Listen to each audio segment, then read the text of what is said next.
Dictation शुरू होगी 5 second बाद।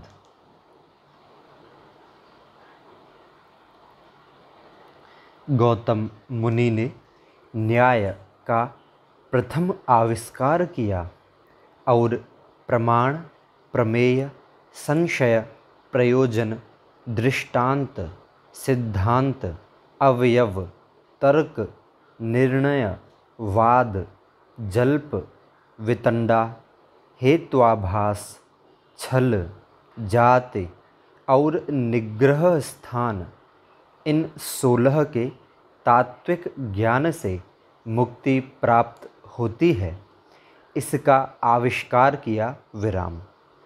इनका विवरण न्याय दर्शन में उपलब्ध है विराम पैरा।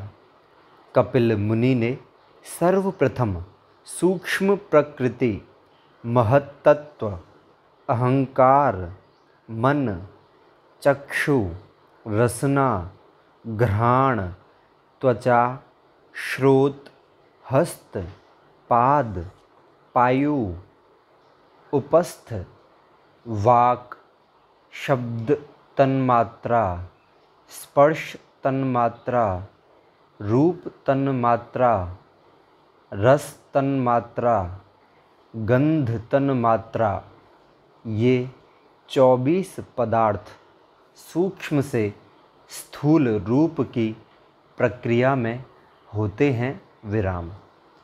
25वां पदार्थ चेतन है विराम। वह चेतन 2 प्रकार का है विराम। प्रथम चेतन मात्र संख्या में एक ही है और वह अनादि, अनंत, सर्वव्यापक, सर्वज्ञ, अजन्मा, अजर, अमर, नित्य, शुद्ध, बुद्ध, मुक्त स्वभाव तथा सच्चिदानंद आदि गुणों वाला है विराम। द्वितीय चेतन संख्या में असंख्य अनंत हैं विराम। वे भी अनादि और नित्य हैं विराम, किंतु परिच्छिन्न, अल्प परिणाम वाले, एकदेशी, अल्पज्ञ और निमित्त से बद्ध और मुक्त होने वाले हैं विराम। कपिल के इन आविष्कारों का वर्णन सांख्य दर्शन में मिलता है विराम पैरा। महर्षि पतंजलि ने अपनी ऊह बुद्धि की प्रतिभा से चित्तवृत्ति निरोध के लिए विशेष साधकों की दृष्टि से अभ्यास, वैराग्य, ईश्वर प्रणिधान, प्राण नियंत्रण, मैत्री, करुणा, मुदिता, उपेक्षा, जन्य, प्रसन्नता, विशोका ज्योतिष्मति, स्वप्न निद्रा भावालंबन आदि 8 उपायों का आविष्कार किया विराम।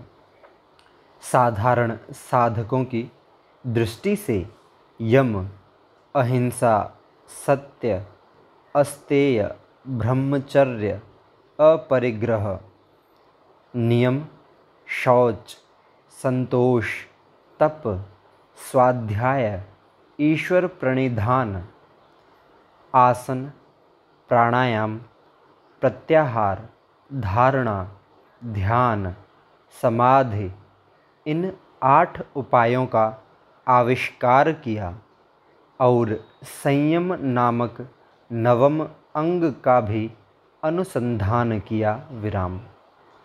इन उपायों के करने से साधक के बुद्धि, मन और शरीर में अलौकिक से सामर्थ्य आ जाते हैं, उनका भी अनुसंधान किया विराम।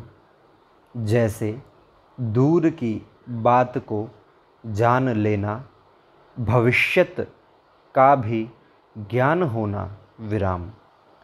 शरीर में अति तीव्र ताप उत्पन्न कर लेना, शरीर को यथा समय अदृश्य बना लेना, शरीर को इतना हल्का बना लेना कि वह पृथ्वी आदि से ऊपर उठ जाए आदि विराम। मन, शरीर आदि के इन विशिष्ट सामर्थ्यों को उन्होंने विभूति नाम दिया है विराम। इन पर आपाततः तो विश्वास भी नहीं होता विराम, पर वे असंभव नहीं हैं विराम। पतंजलि के इन आविष्कारों की सूचना उनके योग सूत्र नामक ग्रंथ रत्न से प्राप्त होती है विराम पैरा। यह अद्भुत और इतना विचित्र जगत किसने बनाया है, इस महाप्रश्न का समाधान महर्षि व्यास ने इस सृष्टि का रचयिता एकमात्र परब्रह्म परमेश्वर है, यह अनुसंधान करके किया विराम। पंचीकरण के द्वारा पंच स्थूल भूतों की रचना का आविष्कार भी उन्होंने किया विराम। उनके इन आविष्कार अनुसंधानों का विस्तृत विवेचन ब्रह्म सूत्र वेदांत दर्शन में द्रष्टव्य है विराम पैरा।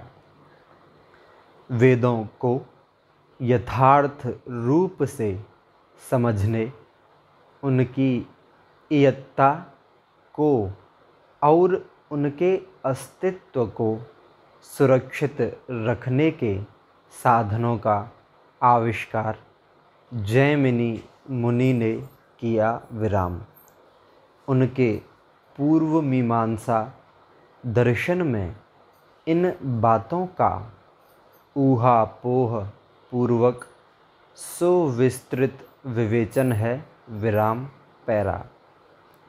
राजर्षि मनु ने वेदोक्त सूक्ष्म सिद्धांतों का चिंतन करके स्वऊह स्फूर्जित बुद्धि से सबसे प्रथम मानव समाज के सब वर्गों के कर्तव्यों और अधिकारों का आविष्कार किया विराम। उन्हीं के आधार पर आज तक के कानून बने हैं विराम। इसीलिए मनु को कानून का प्रथम आविष्कारक कहते हैं विराम। उसने ही सर्वप्रथम राजनीति विज्ञान के मूल सिद्धांतों का आविष्कार राजधर्म के रूप में किया था विराम। धर्म के वास्तविक 10 लक्षणों के अनुसंधाता भी मनु हैं विराम। मनु के अनुसंधान आविष्कार हमें आज मनु स्मृति नामक ग्रंथ में देखने को मिलते हैं विराम स्टॉप।